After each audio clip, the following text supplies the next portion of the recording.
గత ప్రభుత్వంలో మా శాఖను స్వార్థ ప్రయోజనాల కోసం పూర్తిగా నిర్వీర్యం చేశారు. కల్తీ మద్యం, అక్రమ ఇసుక రవాణా వంటి వాటితో గత నాయకులు బాగా దోచుకున్నారు. తీవ్రమైన అవినీతి జరిగింది. మేం మొదటి నుంచి చెప్తూనే వచ్చాం. గత ప్రభుత్వ విధానాలు తప్పు అని వ్యతిరేకించాం. గత ప్రభుత్వంలో వారి లబ్ధి కోసం 70% సెబ్, 30% ఎక్సైజ్ గా విభజన చేశారు. ఇప్పుడు ఎన్డీఏ ప్రభుత్వాన్ని కోరుతున్నాం 2 శాఖల్ని ఏకం చేయాలని. అందుకే ఎన్జీఓ నాయకులు మేము మంత్రి లోకేష్ డిప్యూటీ సీఎం ను కలిశామని వారు స్పందించారు. మిత్రులందరికీ నా హృదయపూర్వక నమస్కారాలు. ఏపీ ప్రొఫెషనల్ ఎక్సైజ్ జేఏసీ పత్రికా సమావేశం యొక్క ముఖ్య ఉద్దేశం, నేను జేఏసీ సెక్రటరీ జనరల్ నరసింహులు, అట్లాగే ఎగ్జిక్యూటివ్ ఆఫీసర్ అసోసియేషన్ ప్రెసిడెంట్ని. మా డిపార్ట్మెంట్ని గత ప్రభుత్వము 2020లో ప్రొఫెషనల్ ఎక్సైజ్ డిపార్ట్మెంట్ని యూనిఫామ్లో పోలీస్ తర్వాత అతి పెద్ద సంఖ్యలో ఉన్న డిపార్ట్మెంట్ మాది.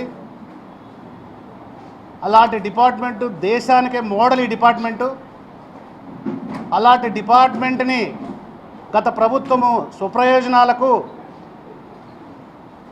ఒక కమిటీ లేకుండా మంత్రులతో కానీ అధికారులతో కానీ ఎలాంటి కమిటీ లేకుండా అన్యాయంగా స్పెషల్ ఎన్ఫోర్స్మెంట్ బ్యూరో అని ఒక డిపార్ట్మెంట్ని ఏర్పాటు చేసి ఎక్సైజ్ డిపార్ట్మెంట్ను 30%తోనూ స్పెషల్ ఎన్ఫోర్స్మెంట్ బ్యూరోను 70%తో వేసి కేవలం 18 మంది పోలీస్ అధికారులను మా పైన రుద్ది డిపార్ట్మెంట్ అటు ఎక్సైజ్ డిపార్ట్మెంట్ పోలీస్ డిపార్ట్మెంట్ నిర్వీర్యం చేసేసి చాలా దుష్పరిణామాలకు దారితీసింది.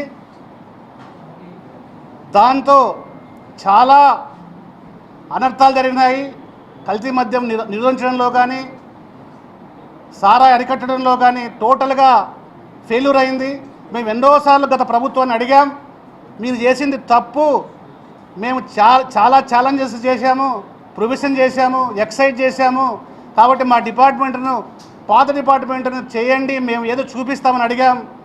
వాళ్ళు ఎప్పుడూ కూడా మా ఆవేదన అర్థం చేసుకోలేదు. వాళ్ళ పర్సనల్ మోటోతో ఇలాగే కంటిన్యూ చేశారు.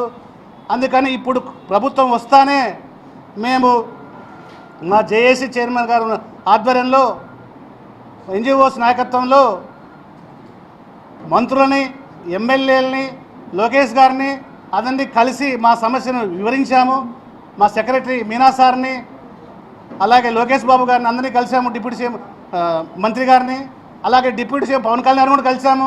వాళ్ళందరూ చెప్పారు, మీ ఆవేదన అర్థమైంది, ఖచ్చితంగా డిపార్ట్మెంట్ను ఒకటి చేసి మిమ్మల్ని ఒక తాటికి తీసుకొచ్చి మీకు చేస్తామని చెప్పారు. అందు సందర్భంగా మా ముఖ్యమంత్రి గారికి, ఉప ముఖ్యమంత్రి గారు లోకేష్ గారికి కృతజ్ఞతలు తెలుపుకుంటూ త్వరలోనే అది కార్యాచరణ కావాలని కోరుకుంటూ ఇప్పుడు మా జేఏసీ చైర్మన్ బాబుజీరావు గారు మాట్లాడతారు. Thank you.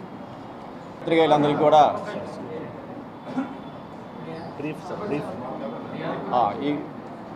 ఈ పత్రికా సమావేశానికి వచ్చిన పత్రికేయులందరికీ కూడా నమస్కారం అండి. నా పేరు Babujirao, deputy commissioner prohibition excise గుంటూరులో పనిచేస్తూ ఉన్నాను. నేను రాష్ట్ర gazetted officer association excise department వరకు ప్రెసిడెంట్, అట్లాగే మా అసోసియేషన్ అన్నిటికీ కూడా జేఏసీగా చైర్మన్గా ఉన్నాను ప్రెసిడెంట్.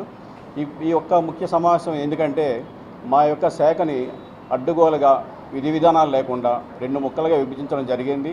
అందులో కూడా సరైన పద్ధతులు ఏవి పాటించలేదు. 70% మందిని తీసుకెళ్ళి ఎస్సీబీలో ఉంచారు, 30% తీసుకెళ్ళి ఎక్సైజ్లో ఉంచారు. అయినప్పటికీ కూడా ఎక్సైజ్ స్టేషన్ అన్నీ కూడా తీసివేయడం జరిగింది, అది సబ్ కంట్రోల్ చేయడం జరిగింది. మేము ఎక్సైజ్ డిపార్ట్మెంట్లో ఏదైనా ఒక క్రైమ్ పట్టుకుంటే అది రిజిస్టర్ చేయడానికి ఎక్కడ కూడా మాకు ఎక్సైజ్ స్టేషన్ లేదు. మేము తీసుకెళ్ళి ఎస్సీబీ స్టేషన్లో రిజిస్ట్రేషన్ చేయాలి. అప్పని ఎస్సీబీ కానీ పూర్తి అధికారాలు ఇచ్చారంటే ఎస్సీబీలో కూడా అధికారులు లేవు. ఎస్సీబీలో మేము జోదం కానీ శాండ్ కానీ ఏదైనా పట్టుకుంటే మేము పోలీస్ స్టేషన్ తీసుకెళ్ళి రిజిస్ట్రేషన్ చేయాలి. అంటే మా ఇన్ఫర్మేషన్ డిపార్ట్మెంట్ కేవలం ఒక సాధారణ పౌరులాగా మీ క్రైమ్ కంట్రోల్ చేయాల్సి వస్తూ ఉంది. దానివల్ల చాలా అనర్థాలు జరిగినాయి. ఇప్పుడే చెప్పినట్టు క్రైమ్ సరిగ్గా కంట్రోల్ కాలేదు.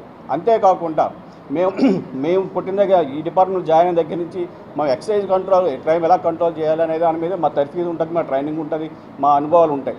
అలాంటి సీనియర్ ఆఫీసర్లు ఎన్ఫోర్స్మెంట్ ఎక్సైజ్ సూపరింటెండెంట్ నుంచి పై క్యాడర్ వరకు మమ్మల్ని అందరినీ పక్కన పెట్టి కేవలం జీతాలు డ్రా చేయడము లేదా చిన్న పనులకి అప్పచెప్పేసి మా మీద 18 మంది అడిషనల్ ఎస్పీలని ఒక జిల్లా అధికారులుగా పెట్టి మా మీద అజమాయిషీ చేసి పూర్తిగా రెండు శాఖలు నిర్వీర్యం చేశారు. వాళ్ళకి కావాల్సిన ఏదైతే ఉన్నారో అది సాధించుకోగలిగారు. అందుకని మేము మళ్ళీ ఇప్పుడు కొత్త ప్రభుత్వం వచ్చింది. ఇందాక చెప్పినట్టు మేము అనేక పర్యాయాలు అందరి దృష్టి తీసుకెళ్ళినప్పటికీ కూడా ఏమీ మాకు పాజిటివ్ రెస్పాన్స్ రాలేదు. ఇప్పుడు నూతన ప్రభుత్వం వచ్చింది కాబట్టి మళ్ళీ మా యొక్క ఆవేదనని ఆకాంక్షని వాళ్ళకి చెప్పడం జరుగుతూ ఉంది. వాళ్ళందరూ కూడా సానుకూలంగా స్పందించి త్వరలోనే మంచిగా ఒక డిపార్ట్మెంట్ యాక్టివ్ చేస్తారని చెప్పి మేము ఆ దిశగా అన్ని విధంగా మేము ప్రయత్నం చేస్తూ ఉన్నాం.